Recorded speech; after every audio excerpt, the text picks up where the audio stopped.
오늘 부활절입니다. 부활절은 예수님께서 십자가에 달리시고 사흘 만에 부활하신 날입니다.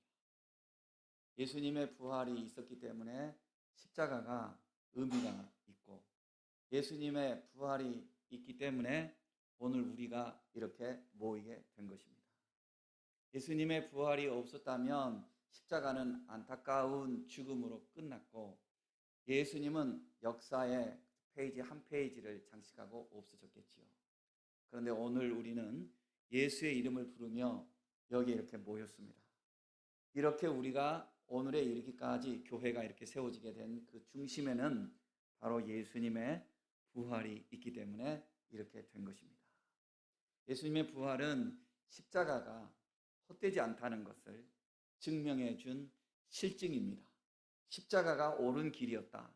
십자가가 과연 하나님 앞에 우리의 속죄를 위한 참된 제사의 길이었다는 사실을 증거해 준 것이 부활입니다. 만약에 부활이 없다면, 예수님의 십자가로 그냥 끝났다면 아무것도 아니죠. 예수님의 제자들은 예수님을 따랐습니다. 예수님을 따르면서 예수님으로 인해서 주어지는 것들이 참 좋았어요.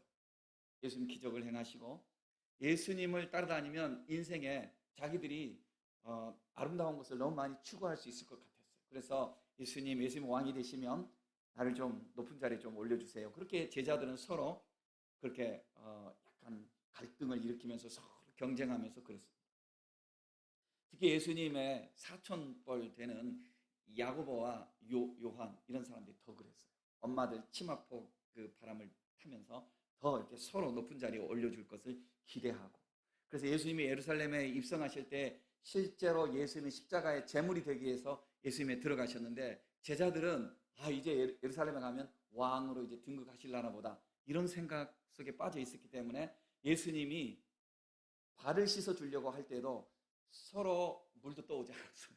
제자들. 왜냐하면 이거 잘못 줄 섰다가는 계속 잘못 줄 서거든요. 여러분, 군대에서 한번 제가 페인트 칠을 했거든요. 그 인사계라고 있어요. 군대는 주임 상사, 이게 상사, 주임 상사께서 저에게 어느 날 저에게 이렇게 페인트 칠을 시켰어요. 그래서 제가 그때 생전 처음 페인트 칠을 했습니다. 그런데 제가 이렇게 깔끔하게 잘 했습니다. 군대 페인트 칠 뭐 담벼락에 하는 거 뭐 기술이 필요 있나요? 성실하게 하면 되지. 그랬더니 그 이후로 우리 부대에서 페인트 칠할 일만 생기면 필수 어딨어? 필수가 페인트 칠 잘해. 제가 본의 아니게 페인트 칠 이렇게 전문가가 됐습니다. 군대에서 무슨 일이 있을 때마다. 제자들이 이거 잘못 한번 밖에서 물 떠오다가는 다른 애들은 높아지는데 자기는 밖에서 물 떠오는 거 시킬까 봐서 그랬는지 절대 밖에서 물 들어 안 갔어요. 세수대야 물 들어 안 갔어요. 뻔뻔하게 그냥 밥 먹으면서 같이 있어요. 왜? 이거 줄 잘못 쓸까 봐서. 제자들은 온통 생각 속에 예수님이 왕이 되는 것만 생각했어요. 군중들도 그랬습니다. 예수님이 그래서 질병을 고치고 또 심지어 죽은 자도 살리시잖아요. 그리고 배고픈 자 오병이어로 빵을 먹이시고, 그럴 때 예수님을 왕으로 삼으려고 했어요. 예수님이 왕이 되면 이거 경제 문제, 건강의 문제 이런 거 다 해결될 수 있을 것 같잖아요. 그러니까 이게 진정한 메시아인 줄 알았던 거죠. 여러분, 세상의 사람들이 꿈꾸는 게 이런 거 많이 꿈꾸지 않나요? 어떻게 하면 우리가 잘 살아갈까? 어떻게 하면 건강하게 살아갈까? 그거 당연한 거죠. 육체로 살아가니까. 그런데 여러분 보세요. 인생에 우리가 역사를 아는 사람들이잖아요. 역사 의식을 갖는다 하는 게 뭐냐면, 과거의 일을 교훈 삼아 오늘 내가 적용하는 게 역사 의식이 있는 거예요. 그러니까 어제 무슨 일이 있었으면 그 일을 교훈 삼아 오늘 내가 무엇을 대비하는, 이게 역사 의식이 있다고 그러잖아요. 아침에 일어나서 문을 열고 탁 나갔는데 강아지가 똥을 누는 자리가 있어요. 그런데 그 다음 날도 또 밟았어. 그러면 그 다음 날은 그걸 의례껏 봐야지, 살펴야지. 근데 그 다음 날도 또 가면은 그 사람은 조금 역사의식이 없는 거예요. 쉽게 말하면. 역사의식이란 과거를 교훈 삼아 오늘 내가 살펴보는 거예요. 여러분, 인류 역사에 어떤 영웅 호걸도 영생하지 못합니다. 이 세상에서. 징기스칸도, 알렉산더도, 어떤 부자도, 정주영 회장님도, 고 회장님, 또 이건희 회장님도, 그죠? 미국의 그 스티브 잡스도 그 많은 것들을 가지고 있고 많은 것들을 누렸지만 그 인생 끝났을 때 그가 가진 재물과 그가 가진 모든 것들이 그에게 어떤 힘이 되어주지 못했습니다. 이것이 역사가 우리에게 가르쳐주는 사실들입니다. 예수님께서 질병을 고쳐주셔도 그 질병을 고침받은 자 또 세월이 지나면 언젠가 또 아플 수 있고 죽을 수 있는 것입니다. 예수님이 만들어주신 그 빵을 먹고 배불렀지만 또 며칠 지나면 또 먹어야 하는 것입니다. 그래서 예수님 이렇게 말씀하셨잖아요. 수가성 물가에서 내가 주는 물을 마시는 자는 영생하는 물이 다시는 목마르지 않을 물이라고, 영생수라고. 그 의미를 사람들은 잘 몰랐던 거죠. 예수님이 십자가를 지시기까지도 그 사실을 몰랐어요. 부활하신 이후에 사람들은 깨닫기 시작하는 거죠. 그러니까 제자들이 예수님이 십자가 지실 때 다 도망가 버렸어요. 다 도망가 버렸어요. 설마 하고 몰래 따라가던 제자들이 다 도망가 버리고, 심지어 예수님을 가장 사랑하는 것처럼 말했던 베드로는 뭐라고 말합니까? 그 여자아이가 당신 저 사람 제자 아니야? 라고 했을 때 예수님의 이름을 성경에서 뭐라고 표현해서 저주하며 나 저런 사람 몰라. 내가 어떻게 저런 사람 제자야? 라고 이렇게까지 말했던 베드로입니다. 이런 제자들이 예수님 십자가 지실 때 다 흩어져 버렸는데 어떻게 교회가 생길 수가 있었을까요? 어떻게? 바울과 같은 사람, 오늘 고린도전서를 기록한 바울과 같은 사람은 예수는 흉악범 중에 한 명으로서 처형당한 사람이고 사기꾼이라 생각했어요. 그래서 예수를 믿는 사람들은 다 없어져야 한다고 믿는 사람이었어요. 그런 바울이 어떻게 생애가 바뀌어가지고 이 복음서를 기록하며 이방인을 위한 사도로 자청하여서 그렇게 그 길을 갈 수 있었을까요? 제자들, 예수님의 사도들, 나중에 교부들도 많이 포함되지만 대부분 사도들 중에서는 사도 요한을 제외하고는, 요한은 끝까지 마리아를 이렇게 봉양하고 예수님이 시키신 일을 했어요. 사도 요한은 한 100세까지 살았어요. 그러나 나머지 사도들은, 바울도 마찬가지고, 전부 십자가 처형을 당하거나 아니면 톱에 잘려 죽임을 당하거나 아니면 다른 여러 가지 그 고문 속에서 순교를 당했습니다. 그런데 이런 제자들이 예수님이 십자가에 달릴 때는 두려워서 누가 잡으러 오지 않아도 스스로 문을 닫고 숨어 있었던 제자들이 어떻게 거리로 나가서 예수 그리스도를 믿으라고 외치기 시작했고, 형장에 끌려가는 것도 기쁘게 끌려갔고, 심지어 나중에 베드로는 전승에 의하면 십자가 처형을 당할 때 나는 예수님처럼 똑바로 십자가 처형 당할 자격이 없습니다. 나를 거꾸로 십자가에 매달아 처형시켜 주세요. 라고 이렇게 말하면서 그 현장으로 담대히 갈 수 있었을까요? 바울은 예수 믿는 사람은 다 이 세상에서 없어져야 된다고 생각했던 사람이었는데 어떻게 그가 돌아서서 오히려 예수 믿을 수 있도록 사람들에게 복음을 전하며 예수님 증거하는 것 때문에 돌에 맞고 매질을 당하고 그리고 죽음의 형장에 끌려가는 순간까지도 담대히 복음을 전할 수 있는 사람으로 변했을까요? 무엇이 그들을 이렇게 변하게 했죠? 그게 바로 예수님이 부활하신 것을 그들이 체험했기 때문에 그렇습니다.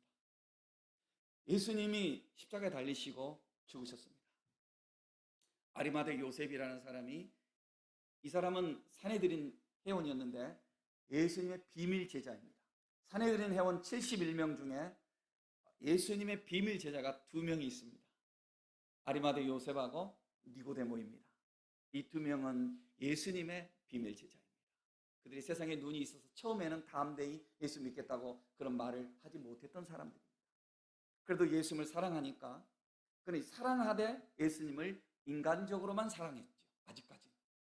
참 안타까운 사람이 죽었다, 이 정도 생각을 했죠. 아리마대 요셉이, 그 사람들은 자기들, 그 돈이 있는 사람들은 자기들 가족 묘를 이렇게 마련해 놓습니다. 왜냐하면 묘가 지금처럼 우리 이 동양 한국 사람들처럼 땅에 묻는 이런 묘가 아니라 바위 굴 같은 데 이렇게 시신을 집어넣기 때문에, 그래서 한 번도 사용하지 않는 자기 그 동산에다가 돈이 좀 있으니까 자기 동산에 자기 묘실을 가지고 있었어요. 여러분, 지나가는 이야기지만 우리 교회가 하나님의 은혜로 우리 교회를 좀 성장시켜 주시면 저는 교회에 무덤을 같이 하는 그런 교회가 꼭 우리가 세워지는 것이 앞으로 이 시대에 필요한 거라고 저는 그렇게 믿고 있어요. 그래서 교회에서 신앙생활 하다가 교회 공동체 안에서 같이 지내고, 어제도 우리가 장로님들이랑 청소도 하고 권사님들이랑 그런 이야기를 좀 했는데, 요즘 보면 여러분 주변에 어른들 보면 어때요? 저희도 지금 최근에 어른들 3분을 모시고 있거든요. 어머니, 장인, 장모님. 예전에는 나이 차이가 꽤 커 보였는데 이제는 나이가 같이 들어가는 것 같아요. 형님 같고 누나 같아요. 몇 년 한 뼘 같은 것 같이 느껴져요. 세월이 지나면. 이러다가 한 100 몇 살 되면은 거의 뭐 비슷할 것 같아요. 만약에 그렇다면. 인생이 참 보잘것없어요, 인생이. 그래서 참 교회 안에서 이렇게 앞으로 이렇게 신앙생활 하던 분들을 교회 안에서 같이 지내고, 교회가 요람에서 천국까지 이르는 그런 통로가 되는 그런 교회를 꼭 세우고 싶은 게 소망이 있는데, 하나님께서 믿음은 바라는 것들이 실상이라고 했으니까 이루어 주시겠죠. 어떤 때는 좀 이게 믿음은 바라는 것들이 실상이기 때문에 믿음을 이야기하잖아요. 실상은 아직 좀 멀리 있잖아요. 그러니까 좀 약간 좀 어리석어 보이고 저 뭐 하나 싶지만요, 이런 일이 주어지는 일이 참 많아요. 저보고 어떤 분이 그랬어요. 목사님 여기 지나가다 보니까 김필수 지점장님인가 해간에 조합원장님 있는데 그 같은 동명이인인데 목사님 한번 찾아가면 어떨까요? 그래서 저는 그거를 진심으로 받아서 찾아갔어요. 그런데 거기는 김필수가 아니었어요. 그런데 내 이런 열정을 하나님이 아셔요. 그래가지고 그저께 어떤 긴 이야기 줄여서 우리 교회 이거 이자 0.76% 낮췄어요. 0.76%면 한 달에 63만 3,333원이 내가 계산해봤어요. 근데 한 번 낮춰지면 또 낮춰지는 거예요. 주님이요 이렇게 하는 거예요. 다. 할렐루야. 주님 다 하시는 거예요. 그러니까 우리가 그저 과장되게 헛되게 허황되게 하는 것은 옳지 않지만 정말 주님을 믿는 그 순진한 믿음으로 해보시자는 거예요. 뭐든지. 그 오병이어 가지고 있는 꼬마가 그 가지고 뭐 어떻게 할 거 뭐 알겠어요 자기가. 그런데 이 꼼지락 이거 저기 가서 나 몰래 혼자 먹을까 하다가 요거 내놓잖아요 예수님에게. 그래 예수님께서 그 오병이어를 가지고 5,000명을 먹이고 12광줄 남겼지 않습니까? 저는 12광줄이 이거 왜 남겼을까? 이건 내가 쓰는 내 혼자의 내 그 믿음이에요. 이 12광줄이를 주님이 어떻게 하셨냐면 내가 쓰는 만화책이에요. 12 제자들에게 야 이거 하나씩 다 들고 얘네 집에 갖고 가. 얘네 집에 가서 이 동네 얘네 집 동네 이웃들에게 다 나눠주면서 얘처럼 믿음 생활 잘하라고 해. 예수님이 이러지 않았을까? 내 혼자 쓰는 만화책이에요. 주님이 다 하시는 거예요 여러분. 주님이. 오늘 부활절인데 마음이 내가 뜨거워가지고 또 이쪽으로 가려고 그러는데, 여러분들이요 하나님 아버지 앞에 믿음은 바라는 것들이 실상이잖아요. 바라는 것들이 실상. 진심으로 믿고 갈 때에 하나님이 역사하셔요. 그런데 어쨌거나 예수님께서 이렇게 공생의 기간 동안에 주님께서 많은 이적을 행하셨는데 제자들은 그 이적을 보고 주님 막 따르잖아요. 그 이적을 보고. 그런데 주님은 이런 이적을 행하셨을 때 사람들이 그 주님을 왕으로 삼으려고 했을 때 주님이 슬쩍 피해버리십니다. 자신을 감추어 버리십니다. 군중들로부터.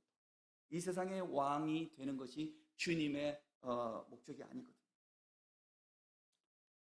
그저께 어떤 글을 읽는데요. 이런 글이 있었어요. 내가 그분을 만났을 때 그분이 77세였다. 그분은 은퇴한 교수로서 나하고 종종 마주쳤는데 자기 부인의 손을 잡고 이 아파트를 거닐곤 했다. 그런데 어느 날 그 부인이 세상을 떠나고 또 이제 그분이 90대가 됐는데 어느 날 그 집에서 긴 이야기 줄이면 그래요. 물건들이 많이 나왔어요. 책장이며 책이며 박사학이며 심지어 모자며 다 쓰레기장으로 나왔어요. 아차 싶어서 알아보니까 그분이 97세였는데 세상을 떠났어요. 세상을 떠나고 보니까 그분이 가지고 있던 모든 것들이 거기 다 쌓인 거예요. 수북.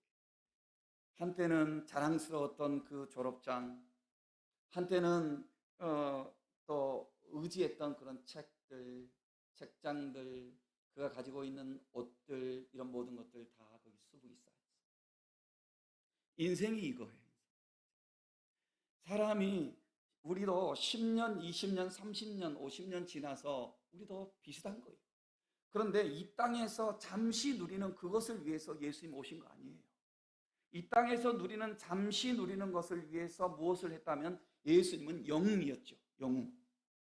그러나 예수님은 영웅이 아니라 우리에게 예수님은 구세주예요. 예수님은 구세주예요. 그래서 사람들이 가지고 있는 궁극적인 마지막 관문이 뭐예요? 모든 사람들이 해결할 수 없는 마지막 관문, 죽음이에요. 죽음. 우리가 어렸을 때는 막연하게 죽음을 막연하게 생각했어요. 막연하게. 그런데 우리가 점점 나이가 들어가면서 50이 넘고 60이 넘고 어떤 분은 70이 넘고 80이 넘으면서 죽음은 바로 대문 밖에 있는 우리의 손님이에요. 우리가 가야 될 길이에요. 과연 이 죽음으로 우리의 인생이 끝날 때 우리는 정말 허무할 수밖에 없어요. 그렇죠? 허무할 수밖에 없어요. 괴테가 그 파우스트에서 이런 고백을 했어요. 이것이 인생이다. 인생은 방황하면서 배운다. 그리고 배우면서 방황한다. 끝없이 방황하고 또 배우는 것 같지만 또 방황하고, 배움은 뭐예요? 깨달음이잖아요. 뭔가 배워서 뭔가 얻는 것 같잖아요. 이것이 사실이고 이러면 뭐가 될 것 같잖아요. 달나라 가고 뭐 DNA 뭐 지도를 만들어내고 뭐 어떻게 하고 뭐 이러니까는 뭔가 인생이 뭐가 달라질 것 같잖아요. 그래봤자 인생은 도토리 키재기예요. 뭐든. 죽음의 문제를 해결할 수 있는 길은 아무도, 어떤 영웅도 어떤 지혜로운 사람도 이 세상의 역사 속에 없어요. 예수님이 왜 우리의 구세주냐면 예수님은 바로 이 죽음의 문제를 해결하기 위해서 오셨어요. 인간이 죄를 범함으로 낙원에서 떠난 이 신라곤의 삶이잖아요. 우리의 실존이 신라곤이잖아요. 지금 현재 우리가 땅을 받고 있는 것이 이곳이 신라곤이에요. 고통이 있는 곳이에요. 죽음을 해결할 수 없는 곳이에요. 그래서 이미 우리는 요한복음에 있는 말씀처럼 이미 심판을 다 받았어요. 심판 가운데 있는 거예요. 죽음을 통해야만 하는 것이 우리가 심판 가운데 있는 거예요. 이미. 그러니까 이 심판의 형벌을 해결할 수 있는 길이 바로 하나님께서 정하신 그 속죄의 길, 그 길이에요. 그래서 구약의 모든 제사는 이 그리스도를 통해서 하나님 앞에 나아가는 것을 보여주는 그림자예요. 여러분 창세기에 보면 아담이 범죄했을 때 하나님이 쫓아내시죠. 쫓아내시고 하나님께서 제정해 주신 길이 있어요. 유일한 길이 있어요. 유일한 길. 하나님 앞에 나아올 수 있는 유일한 길이 있어요. 그게 뭔 줄 아세요? 성경에서? 그게 예배예요, 여러분. 구약에서는 그걸 제사라고 표현하고 있죠. 사람이 하나님 앞에 갈 때 어떻게 해요? 재물을 가지고 주로 양을 잡죠. 염소를 잡거나 황소를 잡거나 뭐 이렇게 하는데, 쉽게 말해서 하나의 재물 대표적인 걸로 말하면 양을 잡죠. 이 양이 예수 그리스도의 제사를 그림자로 보여주는 거예요. 그러니까 죄의 형벌에 빠진 인생이 하나님을 만나러 갈 수 있는 유일한 통로가 뭐냐면 제사드림이에요. 이 제사드림을 통해서 사람은 하나님 앞에 간단 말이에요. 근데 그 제사드림에서 거기에 잡혀지는 그 제물이 결국 누구냐면 예수님을 지금 그림자로 보여주고 있는 거예요. 구약의 모든 제사는 오실 메시아, 사람들은 메시아가 오시면 빵의 문제를 해결하고 전쟁의 문제를 해결하고 이 세상의 어떤 정치의 문제를 해결할 줄 그렇게 기대를 하고 있어요. 그러니까 사람들은 늘 영웅 호구를 기대하는 거예요. 혹은 천재를 기대하는 거예요. 뭔가 과학적인 혁명이 일어나서 뭐가 일어날 건가, 이거를 기대하는 거죠. 여러분, 우리가 점점 발달하면 나중에는 자동차도 필요 없고, 어떻게 보면 나중에는 이렇게 가상의 공간 속에서 이렇게 축축 이동하는 뭐가 있을 수도 있어요. 만화책 쓰면 여러 가지가 나와요. 그리고 만화책들이 꼭 보면 맞을 때도 많이 있어요. 우리가 화성에도 왔다 갔다 할 수도 있을 수 있는 때가 올 수도 있어요. 그래 본들 인생은 영생할 수는 없어요. 혹 수명이 늘어나서 150년을 산다고 한들 150년을 살면 200년을 살지 못해서 아쉬운 게 인생이에요. 그래서 이런 아쉬움 때문에 생겨난 이야기들이 많잖아요. 동방석이, 삼천갑자 동방석이. 삼천갑자가 뭐예요, 여러분? 60이 한 갑자인데 60갑자를 3000번을 지내도록 안 죽어. 이게 너무나 똑똑해서. 저승사자가 오면 샥 피하. 저승사자가 오면 샥 피하. 그래서 저승사자가 머리를 써가지고, 이게 인간이 지어낸 이야기죠. 우리 같으면 이 한강에서 수술 빨고 있어, 수술. 그러니까 이 동방석이가 저 한강에서 수술 빠는 사람이 있다 하니까는 궁금해서 갔어. 당신 뭐합니까? 수술 빨고 있습니다. 보면 몰라. 숯은 왜 빱니까? 이 어리석은 사람아, 숯 빨면 숯이 하얘지지. 그러니까 동방석이가 참고 참다가 별꼴 다 보네. 내가 삼천갑자를 살지만 너같이 맹랑한 놈 처음 본다. 숯을 빨면 어떻게 하얘지냐. 그러니까 저승사자가 그래, 네가 동방석이구나. 이리 와라. 해가지고 데려갔다는 거 아닙니까? 이게 사람이 오래 살고 싶으니까 막 이런 이야기를 써내는 거야. 그래 본들 끝나는 거예요. 만약에 생각해 보세요, 여러분. 우리가 만약에 3천갑자를 산다고 생각해 보세요. 3천갑자 하면 몇 년 살죠? 18만 년인가요? 우와, 18만 년을 건강하게 산다고 생각해 보세요. 만약에 그럼 살만하겠죠. 그런데 18만 년 살면 인간의 이 세계관은 18만 년을 꿰고 있으니까 18만 년의 세월이 인간 머릿속에는 여기서 여기밖에 안 되는 거예요. 시간이라는 게 여러분 그래요. 여러분 시간과 공간이라는 게 그가 누리는 그 존재하는 그 실체의 세계관 속에 있기 때문에 그것은 하루살이는 하루가 뭐 3일까지도 살죠. 하루살이가. 근데 어쨌거나 우리가 말하는 하루가 우리가 80 사는 평생처럼 100년 사는 평생처럼 그 하루가 하루살이 세계 속은 그렇게 가는 거예요, 여러분. 메뚜기는 1년 사는데 1년 사는 세계 속에 그렇게 가는 거예요. 우리가 100년을 살기 때문에 100년이 이렇게 우리 머릿속에 있는 거예요. 우리가 18만 년을 산들 그것도 짧은 거예요. 인생이 짧아. 엊그저께 내가 10만 년 나이였는데 이럴 거예요. 인생이 그래요. 그러니까 이 문제, 이것은 아무도 해결할 수 없어요. 과학 발전하고 천재가 나오고 뭐 무슨 일이 좀 있다고 한들 요만큼씩. 이 근본의 문제를 해결하신 분이 예수님이에요. 예수님은 우리가 심판받기 이전의 상태로 우리를 돌려놓으시는 거예요. 에덴 동산에서 영생할 수 있는 길로 우리를 돌려놓으시는 거예요. 그것을 위해서 예수님이 십자가에 달리셨고, 예수님이 십자가에 달리셨는데 아직 제자들이 이걸 알지 못하죠. 예수님이 왕이 되어야 하는데 왕이 되지 않고 십자가 달리니까 제자들이 다 숨어버렸죠. 아리마대 요셉이 자기 무덤에 예수님 시신을 안치하고 안쓰러워했죠. 그런데 사흘 만에, 시간으로 하면요 한 36시간이에요. 금요일, 토요일, 일요일이니까 이 사흘 만에 예수님께서 무덤에서 다시 살아나셨어요. 무덤에 향품을 넣기 위해서 찾아가던 마리아와 여인들이 먼저 예수님을 발견하고 너무 반갑기도 하고 놀랍기도 해서 제자들에게 알렸고, 숨어서 문을 꼭꼭 잠그고 두려워하던 제자들이 예수님께 찾아왔고, 예수님 부활하신 것을 체험한 이후에 성령이 또한 임하고, 그러니까 이게 이제 세상이 달라진 거예요. 영생이 있다는 것을 이들이 확신하게 된 거예요. 십자가는 안타까운 죽음, 예수님의 실패가 아니라 이것은 하나님 앞에 드려지는 우리의 죄 문제를 해결하시기 위한 주님의 속죄의 제사라는 것을 깨닫기 시작한 거죠. 그래서 제자들은 거리로 단디 뛰어나가는 거죠. 자기들을 누군가가 잡아간들 두려워하지 않죠. 죽인들 두려워하지 않죠. 물론 아프죠. 힘들죠. 그러나 예수님이 부활하신 것을 직접 보았기 때문에, 예수님이 승천하신 것을 직접 보았기 때문에 이 제자들은 다 담대하죠. 바울 사도도 다메섹 언덕에 올라가다가 이 예수님을 체험한 이후에 담대하죠.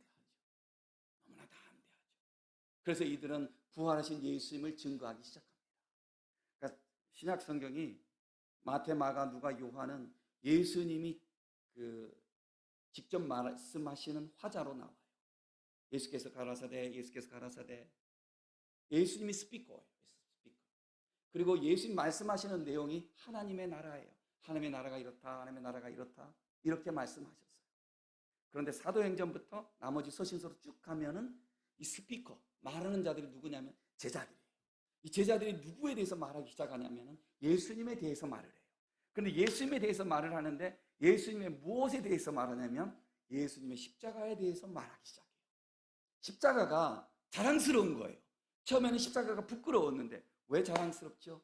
예수님 부활하신 것 때문에 자랑스러워요. 부활을 확신하는 거예요. 여러분, 우리들도 마찬가지예요. 이 흔히 기독교를 종교라고 표현하는 것을 우리는 원하지 않아요. 왜냐하면 종교는 사람들의 어떤 종교 생활을 위한 그런 거니까. 우리는 종교라고 말하지는 않아요. 그건 우리의 참된 신앙이죠. 우리가 고백하자면. 그런데 일반 세상에서 표현할 때 기독교를 뭐라고 표현합니까? 흔히 사랑의 종교라고 해요. 사랑의 종교 맞아요. 우리가 사랑의 종교, 아직도 사랑이 부족한 거 있으면 우리가 반성해야 되겠지만 일반적으로 사랑의 종교라고 할 수 있어요. 그런데 이것은 하나의 드러나는 열매일 뿐이에요. 기독교는 정말 말한다면 부활의 종교예요. 십자가의 종교요, 부활의 종교예요. 사랑은 이 부활을 믿는 사람과 영생을 믿는 사람들이 영생을 믿기 때문에 이 내세가 있기 때문에 현실이 전부가 아니기 때문에 현실 속에서 십자가를 지는 길도 그리스도인들은 가더란 말입니다. 양보하고 손해보고 남들이 볼 때 좀 바보 같아도 그 길을 가더란 말입니다. 왜? 그들은 내세가 있는 것을 분명히 확신하기 때문에. 그래서 여러분, 진짜 성도가, 믿음이 있는 성도는 뭐냐면 죽음을 두려워하지 않는 성도예요. 내세에 대한 확신이 있는 성도예요. 어떻게 우리가 내세를 확신할 수 있어요? 내 안에 예수님이 계시면 내세를 확신할 수 있어요. 예수님이 이 안에 계실 때. 여러분, 우리 성경 찬송가 중에 부활절마다 제가 참 이렇게 간증하는 찬송가가 있는데, 예수 예수 내 구세주 예수 내 마음에 살아 계시네, 늘 살아 계시네. 그 찬송가 후렴이거든요. 그 찬송가를 우리가 번역한 찬송가죠. 영어로 보면은 그가 사셨네, 그가 사셨네. He lives, salvation to impart. 구원을 나에게 전달해 주시고. 그리고 이렇게 해요. You ask me how I know he lives. 네가 나에게 그가 어떻게 살아있는 것을 네가 어떻게 아느냐고 묻는다. 이 말이죠. You ask me how I know he lives. This is my answer. 이게 내 대답이에요. He lives within my heart. 그가 내 마음 속에 살아계시네 라고 난 대답할 수 있겠다는 거예요. 여러분, 우리 안에 여기에 예수님이 살아계셔야 돼요. 예수님이 여기 살아계시면 우리도 십자가 질 수 있어요. 우리도 십자가를 부끄러워하지 않아요. 사람들이 다 그리스도인들을 바보라고 그러잖아요. 바보라고 그래요. 너 왜 그렇게 주일날 교회가 낚시터에 가지? 너 왜 그 헌금에 네 수비도 더 많이 써야지, 즐겨야지? 너 왜 그렇게 가서 봉사해? 아, 너 왜 참 이해가 안 돼? 그래, 나도 이해가 안 돼. 내가 왜 이렇게 살아야 되는지. 인간적으로만 본다면. 그러나 우리가 주님을 사랑하기 때문에. 근데 주님을 왜 사랑해요? 주님이 나에게 뭐 인격적으로 나하고 뭐 한 게 있나요? 아니죠. 우리가 믿음으로 주님 사랑하죠.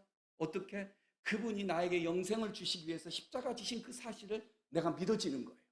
그러니 나는 주님을 사랑하는 거예요. 내가 사랑하는 거, 주님이 부활하신 것을 내가 확신하기 때문에 나는 흔들림 없이 사랑할 수 있는 거예요. 그래서 바울 사도가 오늘 이렇게 말하잖아요. 자기가 예수님을 부정했던 사람이었어요. 부활을 부정했던 사람이었어요. 그런데 자기가 체험했잖아요. 그러니까 너무나 확신하니까, 사랑하는 형제들아, 만약에 부활이 없다면 우리가 제일 불쌍한 자야. 나봐, 내가 얼마나 불쌍한 자야. 그 말이에요. 나는 부활을 체험했기 때문에, 확신하기 때문에 난 이렇게 가고 있어. 여러분들도 마찬가지예요. 부활을 확신하고 이 믿음의 길을 갑시다 라고 바울 사도가 말하고 있지 않습니까?